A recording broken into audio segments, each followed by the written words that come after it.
is Guys. Today we're going to be reviewing all of HTML, basically everything that we've learned up until now, and it's going to be really interesting because I think you guys will enjoy this.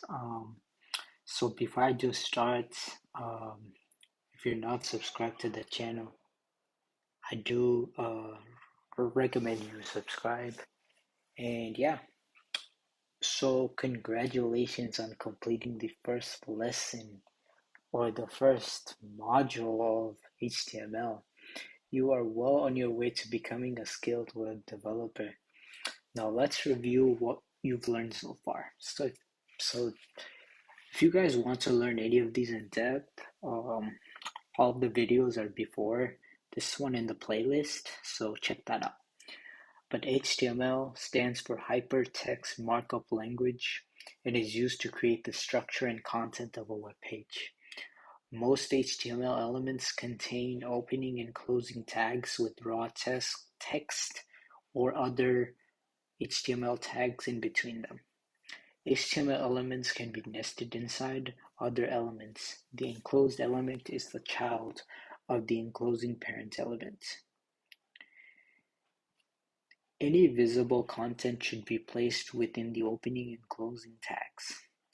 Headings and subheadings, H1 to H6 tags are used to provide titles or sections of content.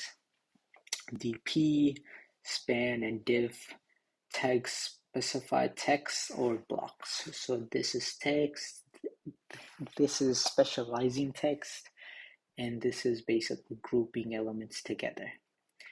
The em tag is to basically italicize. The strong tag is to bold it, and they're both used to basically emphasize text. And line breaks are created with the BR tag, and remember, you don't need the closing BR tag or the line break tag really. The ordered lists are the OL tags, which are numbered. The unordered lists are UL, or bulleted points, and make sure for both you do need the LI tags as well. The image and video tags can be added by linking to an existing source. Now here's some more resources. Codecademy docs for HTML and workspaces for HTML. Make sure to bookmark these links so you have them at your disposal.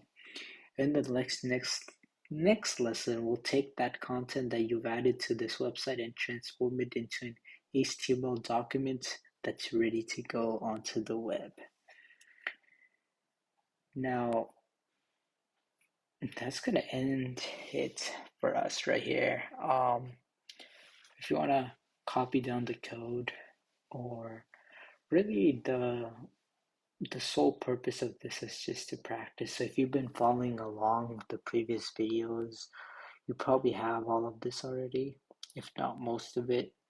But yeah, that's really what it is, and I learned so much from this module about HTML that I didn't know before. But yeah, now this is actually crazy. Like, the content isn't ours, but we know how to work every one of these things now, and it's so nice. It's truly amazing. It's truly amazing. But yeah, that's gonna end it right here. Thank you so much for watching, and I'll see you guys in the next video.